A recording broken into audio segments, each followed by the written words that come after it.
Me gustaría comenzar hablando de mi heroína favorita, Mafalda. Sois todos muy jóvenes. Que levante la mano quien no la conoce. Vale. Mafalda era es una niña argentina que ve la luz en los años 60 y con sus amigos se divierte criticando la realidad de su país.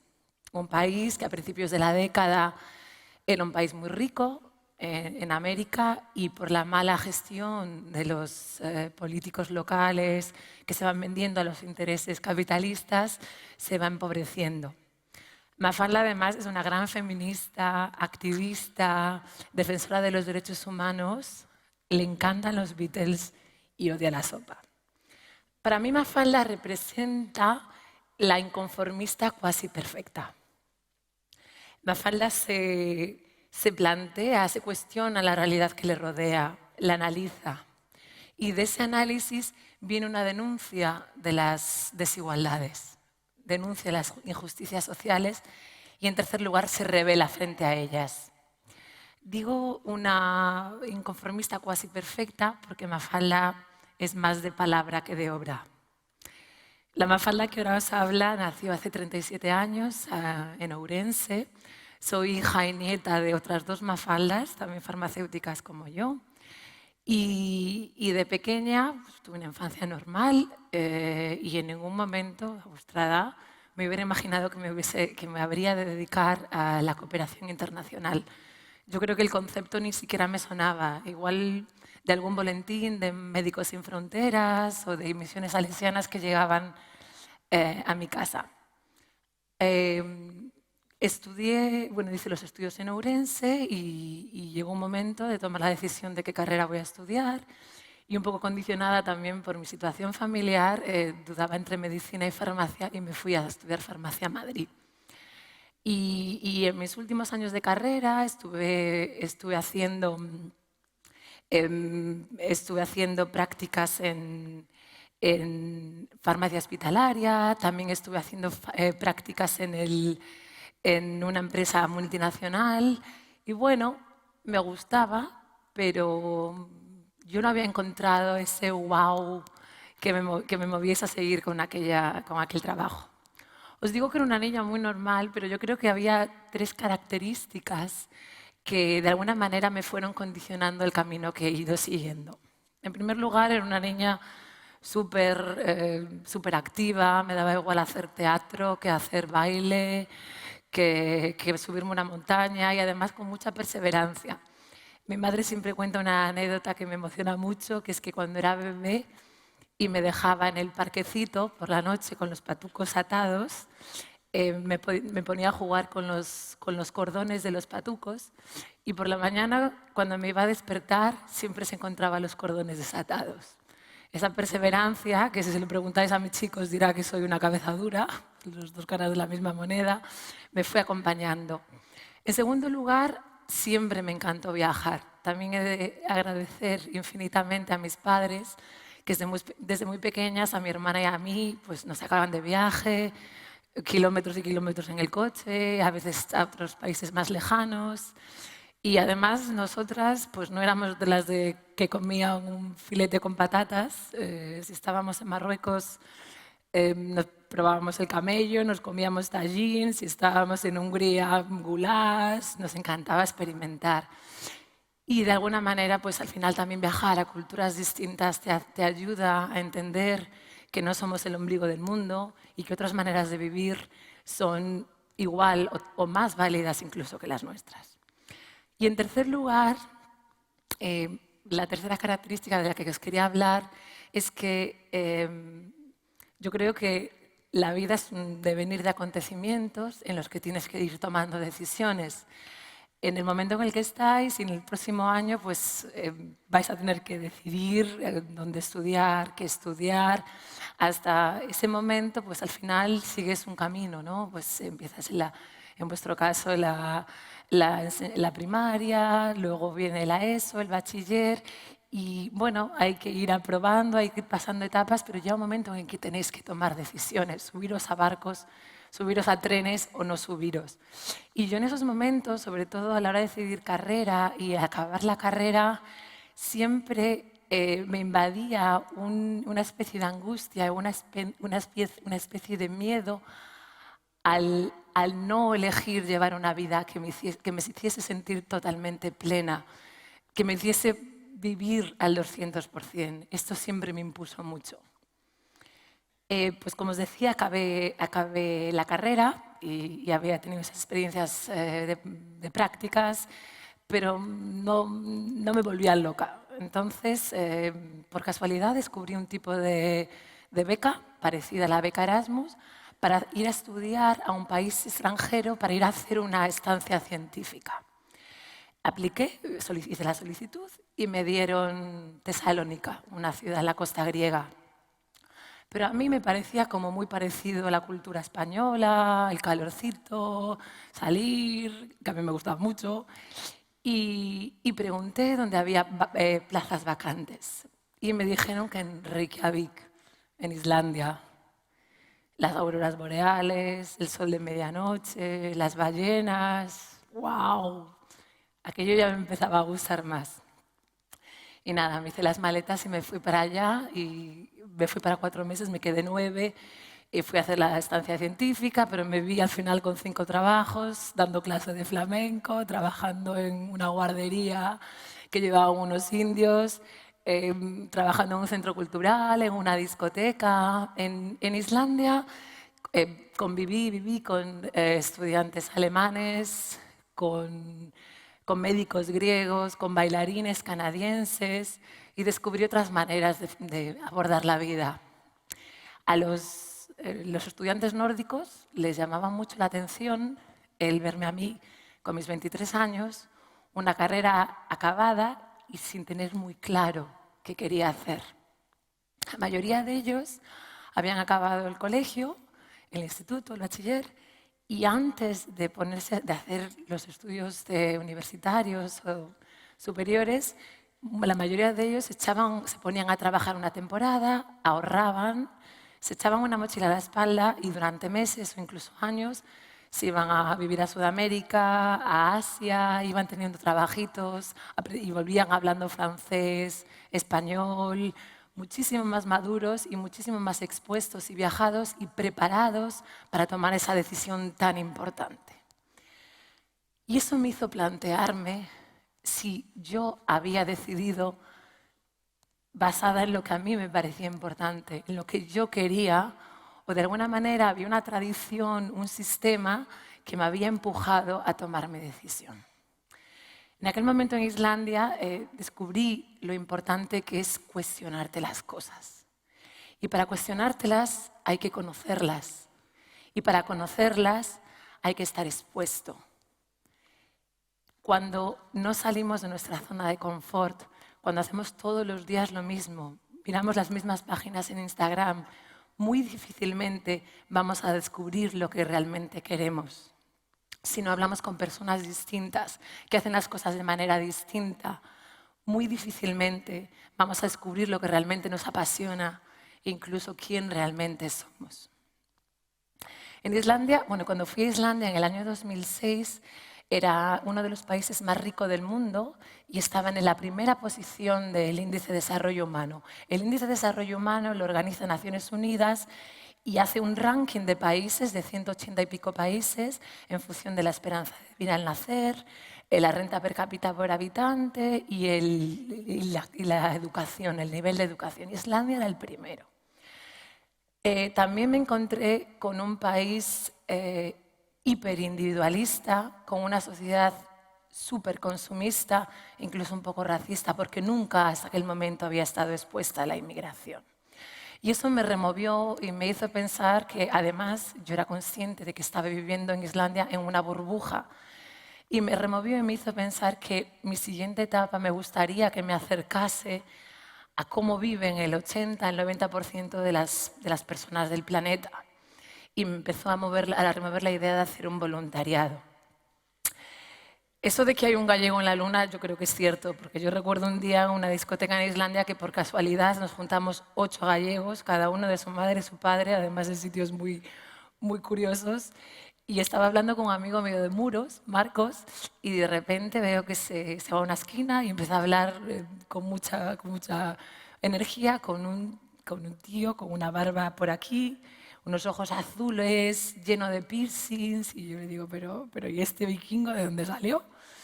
Y el vikingo me dice, tía, que son de Lugo. Y yo me quedé así. Y este vikingo, Xavi, nos hicimos muy amigos al pasar el tiempo. Estaba haciendo un voluntariado en un centro psiquiátrico en Islandia y vivía en Santiago y trabajaba en una ONG.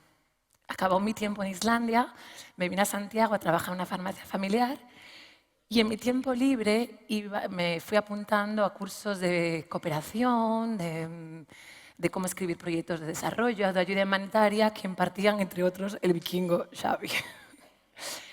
Y ahí cada vez fui profundizando más, fui leyendo más, fui viendo más cine sobre cooperación al desarrollo y ese gusanito lo fui alimentando hasta el punto de que tomé la decisión de irme a Barcelona a hacer un máster de medicina tropical y salud internacional. En Barcelona me enamoré primero de una ciudad rica, diversa. En el máster eran la mayoría médicos y algún enfermero, había hasta una monja, venidos de 4 continentes y hicimos además una piña muy bonita. Pero sobre todo me enamoré de la pasión de los profesores por su profesión, de la entrega a los demás, de las ganas de dejar legado, de superarse cada día, viviendo en situaciones complicadas, pero sabiendo que estaban entregándose a los más vulnerables. Y decidí, yo también lo quiero intentar. Aquello me suponía ese wow que llevaba tiempo buscando. En mi primer destino en África fue Malawi.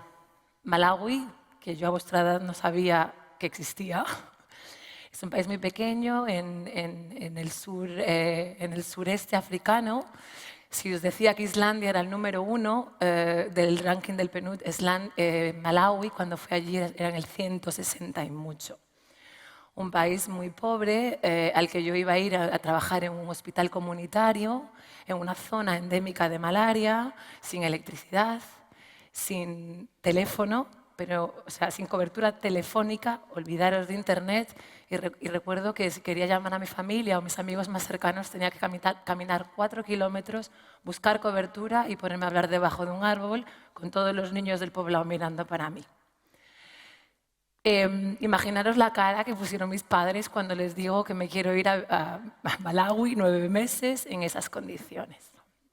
Recuerdo como ayer mi partida del aeropuerto de Coruña, en el que me vinieron a despedir muy a la italiana, mis padres, mis tíos, mi hermana, mis primos, el perro, todo el mundo allí despidiéndome con los lagrimones. Me acuerdo también el momento que me estaba despidiendo de mis padres, que yo no quería abrazar demasiado fuerte a mi madre, porque cuando más fuerte la abrazaba, más lágrimas nos iban a saltar a las dos. A fin de cuentas, a ningún padre le agrada que su hijo se vaya a vivir en esas condiciones, pero ellos eran muy conscientes de las ganas que tenía yo de meterme en esa aventura, de la pasión que me movía, y siempre en aquel momento y en todos los momentos después, siempre me han apoyado.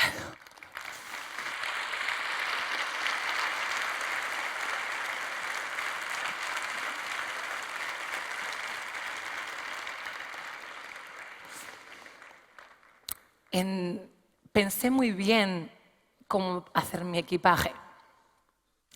En primer lugar, me llevé una mochila, una backpack de 15 kilos, en el que llevaba ropa, cosméticos, jamón y latas de cuca de conserva. Muy importante. En segundo lugar, en aquel equipaje lo cargué de actitud, de buena actitud. Durante muchas semanas hablé con otros voluntarios que habían estado viviendo en el mismo hospital, en situaciones similares.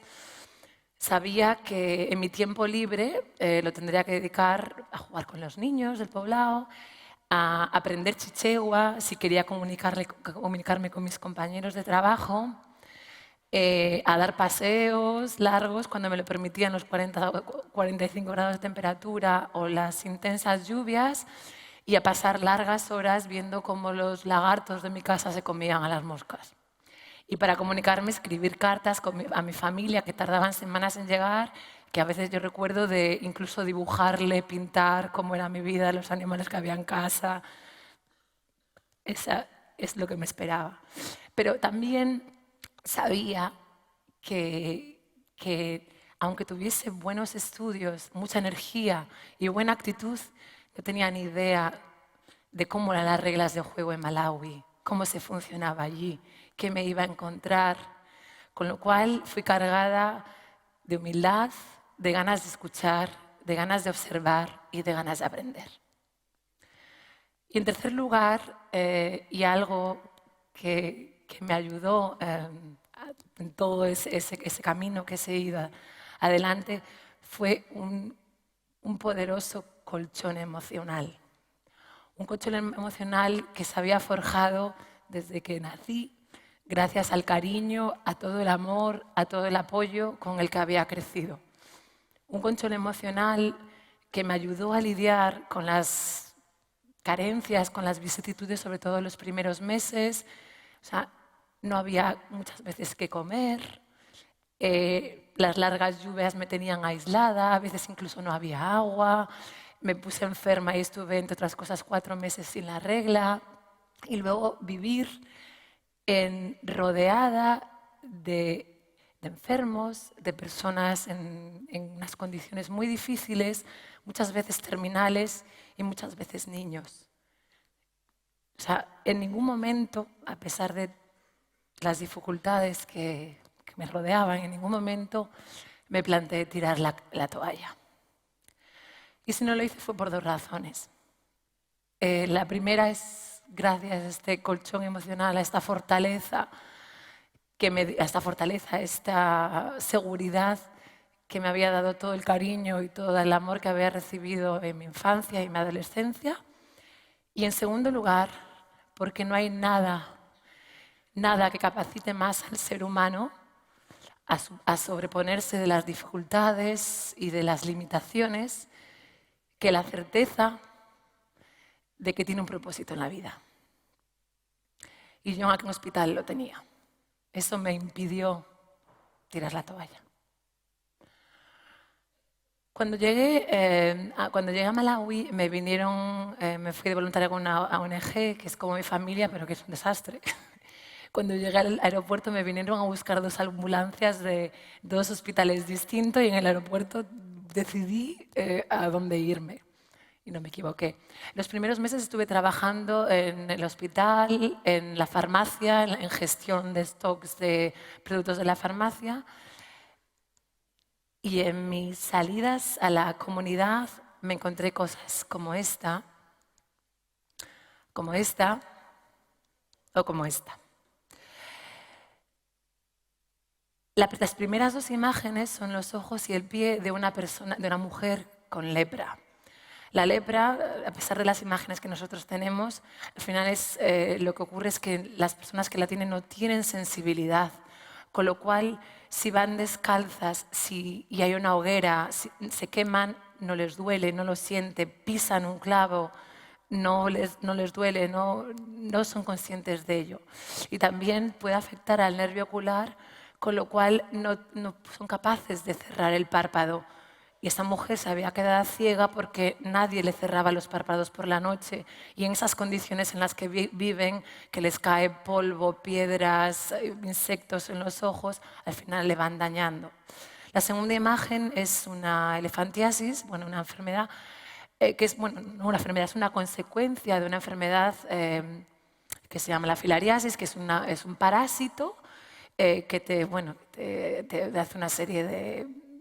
actúa a nivel linfático, con lo cual se te van obstruyendo las vías linfáticas y se te va creciendo. Pero eso es la consecuencia de años y años de enfermedad. Y la tercera es una madre con 2 hijos gemelos, en los cuales uno está malnutrido y otro no. El común denominador de estas 3 imágenes tan duras No es que no hubiera recursos, no es que no hubiera medicación. La lepra y la filariasis son enfermedades de declaración obligatoria y en esos dos casos había un hospital a menos de 5 kilómetros donde le podían dar el tratamiento gratuito. Un tratamiento que a los 6 meses hubiera cortado la enfermedad y no hubiera degenerado en eso. Lo mismo con dar unas buenas pautas a esa mujer que tenía 2 hijos gemelos. Y eso en mí creó una impotencia brutal, el ser consciente de lo único que se necesita aquí es gestión, son buenas redes de comunicación. ¿Por qué se tiene que llegar hasta aquí? Y así ese inconformismo de nuestra amiga Mafalda también se manifestó a mí, es decir, no, tenemos que movernos, tenemos que poner programas en marcha para evitar que cosas así pasen. Y así con el staff del hospital, y aquí quiero hacer hincapié, lo importante cuando nos vamos a trabajar en contextos tan distintos culturalmente al nuestro, la importancia de mantenernos al margen y escuchar. Es muy importante identificar las necesidades conjuntamente con las personas que las conocen de verdad, porque si no las soluciones que vamos a poner en marcha no van a ir a ningún lado.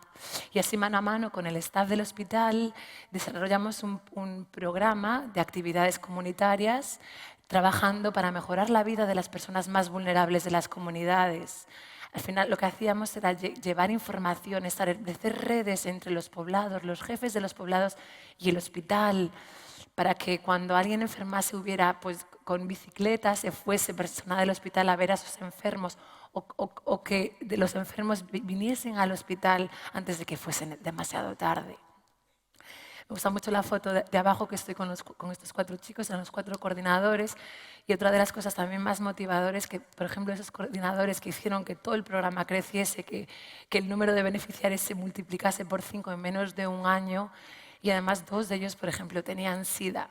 O sea, es muy difícil venirte abajo cuando ves que personas que tienen situaciones tan difíciles están luchando día a día por mejorar la vida de los más vulnerables. Eso era una inyección de motivación brutal. Y así desarrollamos una serie de programas para mejorar la vida de las personas que necesitaban cuidados domiciliarios en su casa, huérfanos, niños malnutridos, personas con albinismo y personas en estadios finales de SIDA. Cuando no te conformas, pasan cosas como las que le pasó a Zione o como la que le pasó a Jeremiah. Zione y Jeremiah son 2 de los cientos de casos que os podría comentar. Por ellos, mis 9 meses se llegarían a convertir en 9 años. Porque no hay nada más motivador, más ilusionante que sentir como el esfuerzo, como los frutos de tu esfuerzo están mejorando la vida de una persona.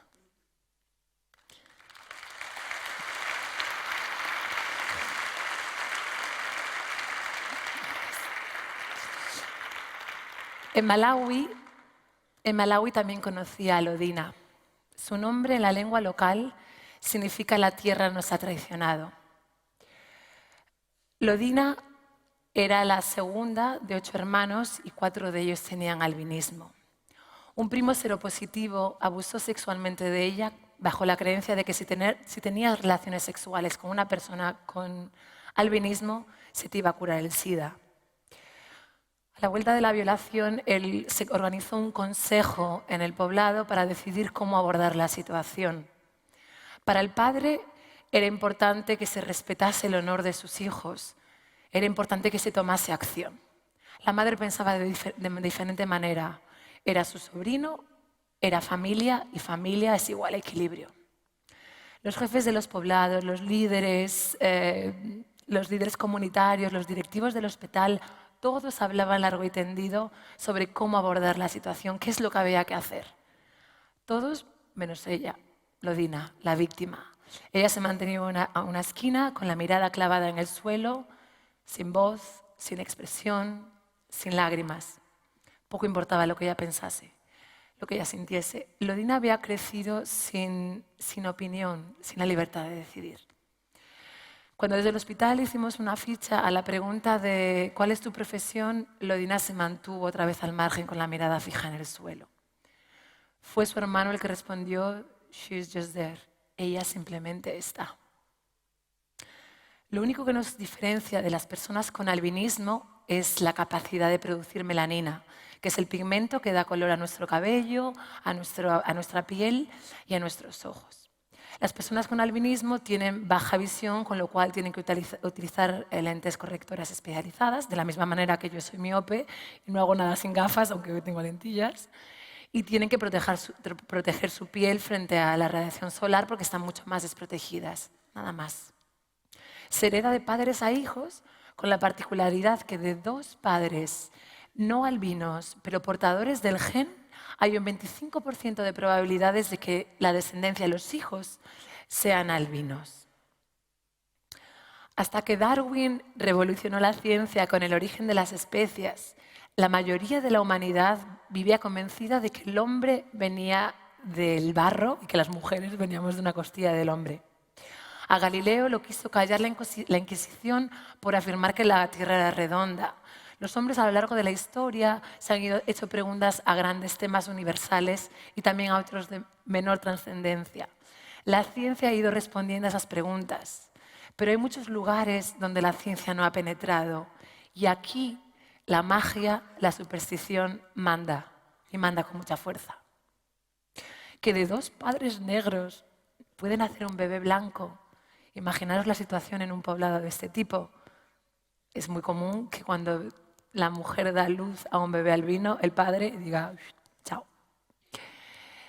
En Tanzania se les conoce como zeruzeru, fantasmas. Se cree que no mueren, que desaparecen.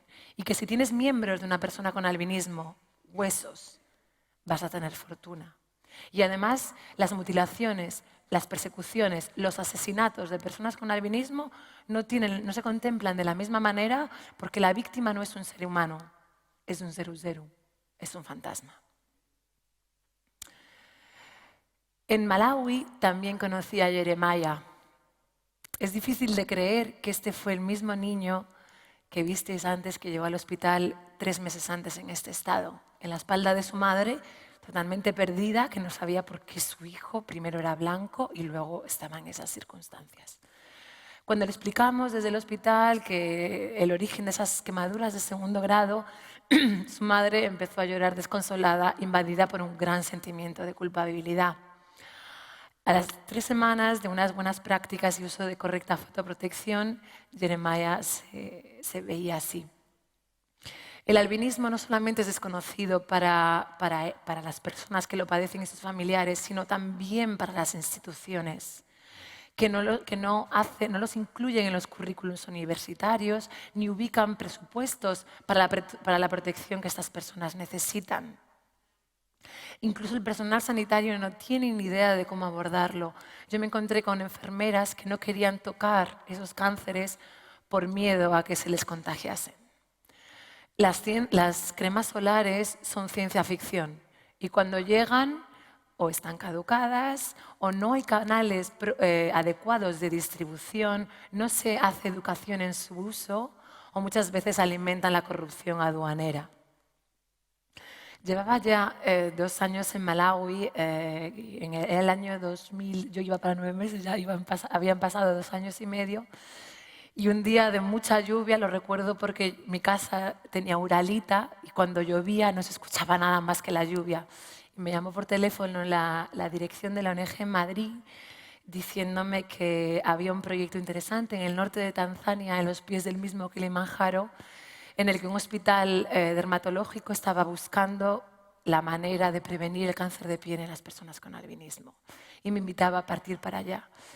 En primer momento me desconcerté. El proyecto en Malawi iba fenomenal. Habíamos multiplicado por 5, como os decía, el número de beneficiarios. Cada vez la implicación de los jefes de los poblados, poniendo recursos, era mayor. Estábamos asegurando financiación.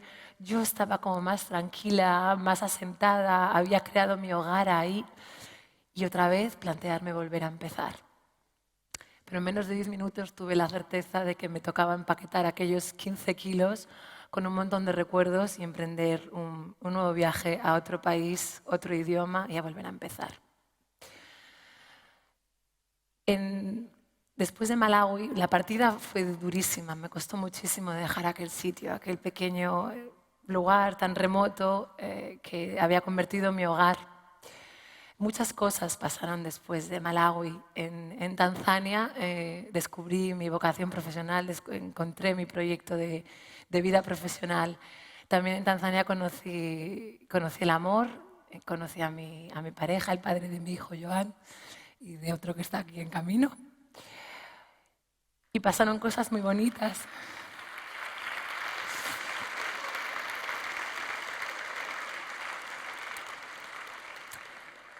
Y pasaron cosas muy bonitas en Tanzania y después y las que me quedan por pasar. Pero nunca me sentí tan viva, nunca me sentí tan ser humano con mayúsculas como aquellos 2 años y medio en aquel hospital sin electricidad, sin teléfono, a veces comiendo cacahuetes y plátanos y a donde tenía que llegar en bicitaxi.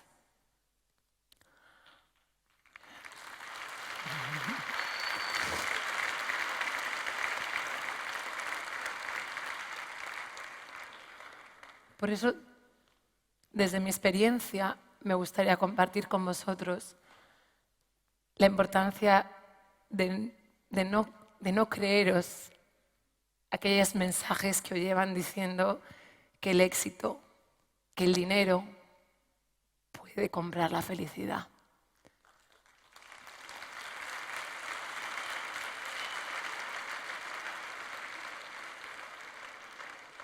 Nos hacen creer que el hedonismo, que el placer por placer es la auténtica felicidad, pero el placer, el éxito puede traerte un momento de bienestar puntual, pero no va nunca a llenar tu corazón, nunca vas a hacer sentirte plena.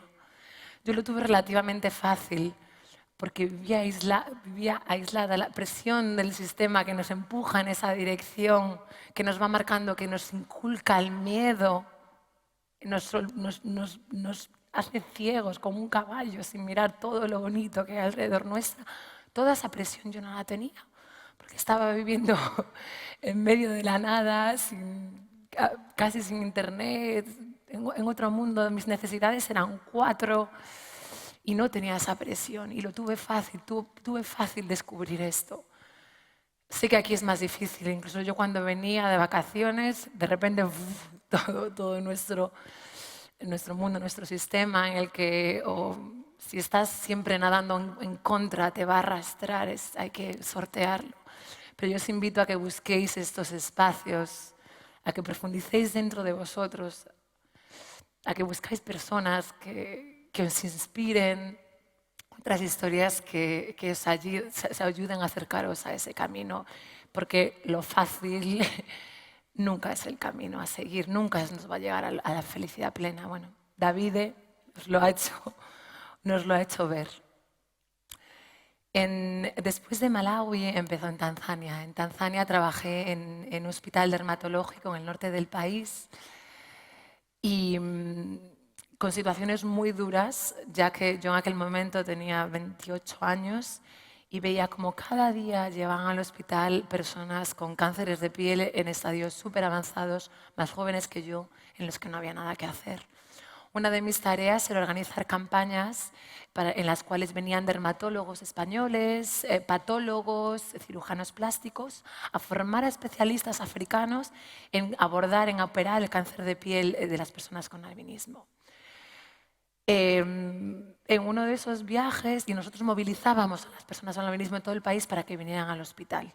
Corría el año 2011 y Tanzania, un país de más de 45 millones de habitantes, tenía solamente 3 dermatólogos y un hospital oncológico.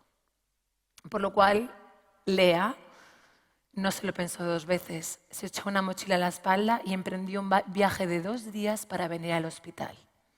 Cuando llegó al hospital, los cirujanos le dijeron que no había nada que hacer.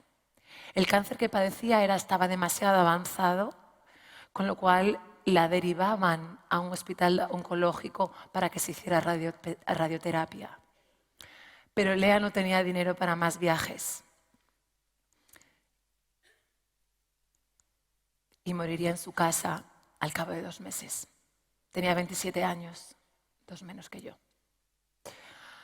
La historia de Lea, la historia de Jeremiah fueron el clic, el detonante. ¿Cómo que no podemos hacer nada? Y así, de una reacción de inconformismo, empezó una lucha por mejorar la calidad de vida de las personas con albinismo en África, por devolverles la dignidad y por garantizar el derecho a la salud. Mano a mano con la dirección del hospital nos pusimos a trabajar en el desarrollo de un fotoprotector especialmente diseñado para sus necesidades, de alta calidad pero fácil de fabricar localmente. Este es el primer contenedor donde empezamos a hacer las cremas.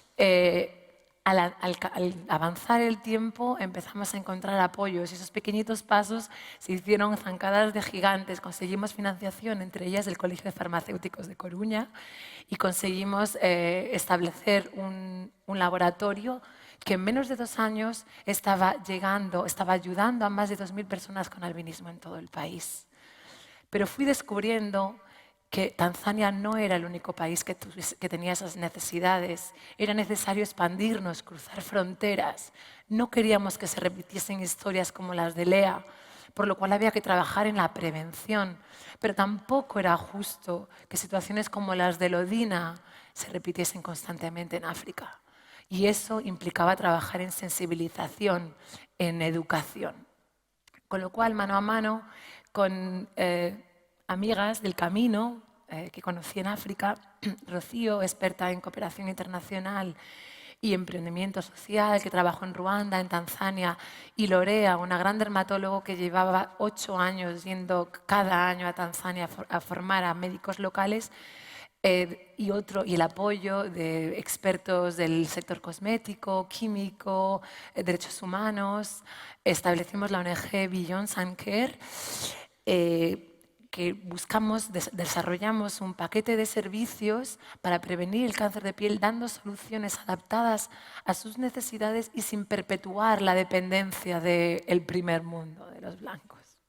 Este paquete de servicios incluye un fotoprotector especialmente desarrollado para ellas, de gran calidad pero fácil de producir localmente, ya que el objetivo es la producción local contratando a personas con albinismo, que se distribuye a lo largo y ancho de los países, pero con el foco en llegar a las comunidades más remotas, y llega acompañado de educación y de sensibilización. Medimos cómo se cumple eso y medimos el impacto del paquete. Y además trabajamos mucho con las propias asociaciones de albinismo de los países, con las comunidades locales. Si queremos contribuir a un cambio cultural, no podemos solo trabajar con las personas albinas. Hay que trabajar a nivel institucional, con sus familias, con profesores y mucha formación al personal médico. Y luego, aunque no somos un enfoque vertical, vamos a trabajar las comunidades, también hacemos mucha incidencia política, ya que es importante agitar las conciencias de aquellos que mueven los hilos.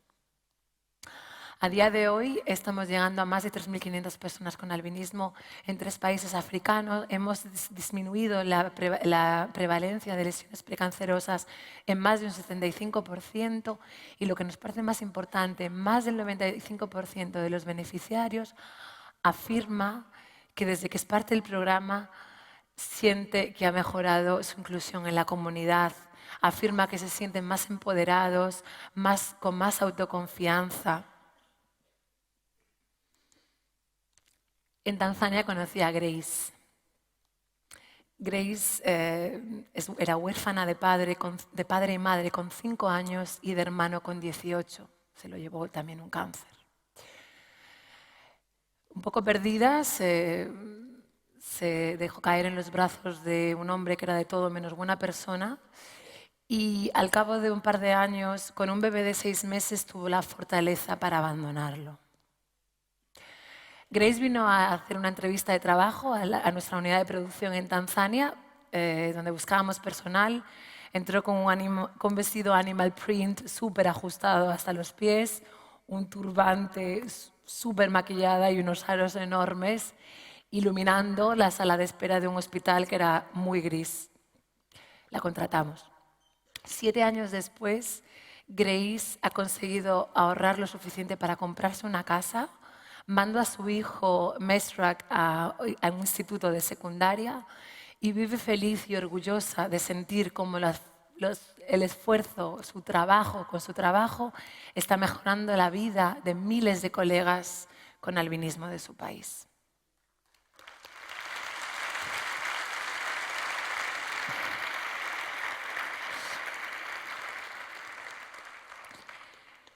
En el laboratorio, Grace es una más. Nadie ve un zeru, nadie ve un fantasma. Ni siquiera vemos una persona con albinismo, simplemente una persona.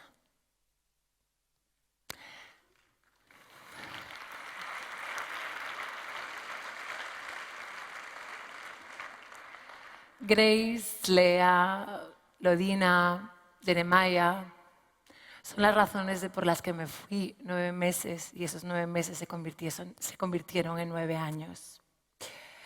El escritor John Donne escribió: «La muerte de cualquier hombre me afecta porque estoy unido a la humanidad. Por eso nunca preguntes por quién doblan las campanas, doblan por ti». Del mismo modo, cuando contribuyes a cambiar la vida a un bebé, a un niño, cuando le salvas la vida a alguien, cuando devuelves la esperanza a una madre, tú mismo estás reviviendo.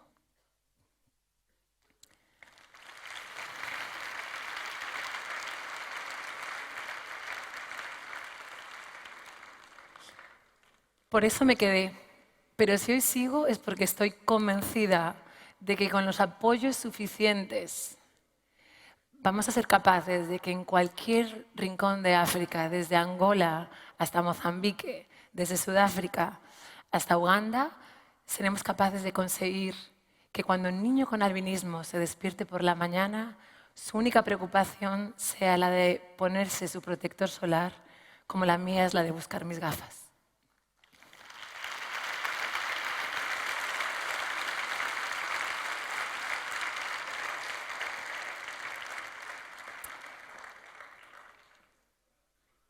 Y antes de acabar, me gustaría lanzaros un mensaje en este camino, en este recorrido de todos estos años. Las personas vulnerables que he encontrado en África, que he encontrado porque la vida me los fue poniendo adelante, han sido mi gran inspiración. Pero también lo han sido las decenas de africanos, de voluntarios españoles, ingleses, que me he encontrado en el camino. Cuando estás en este mundo y estas son las personas que hacen tu círculo social, tu vida social, es fácil convencerte de que se pueden cambiar las cosas.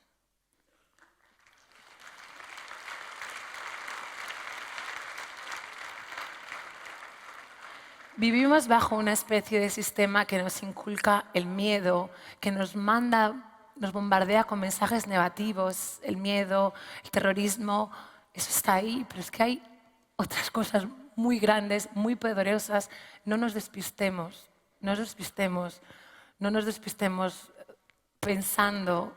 El mal hace mucho ruido, pero no nos despistemos porque hay mucho bien y hay que juntarse con esas personas optimistas en general, además. Hay mucho optimismo, hay mucho entusiasmo y el entusiasmo es muy contagioso. La felicidad compartida al final devuelve felicidad y retroalimenta la felicidad, retroalimenta el entusiasmo, retroalimenta el optimismo y eso es muy potente. Acercaros a esto.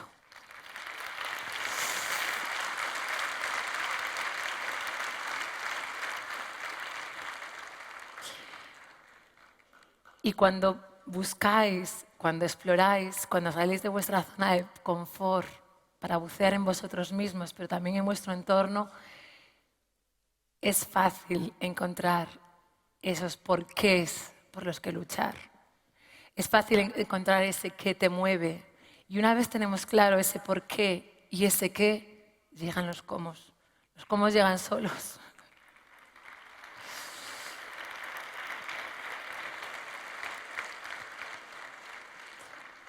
Y me gustaría acabar con un vídeo sobre el trabajo de Billón, pero también con una frase que Steve Jobs proclamó delante de un aula un poco más grande que esta en el año 2005.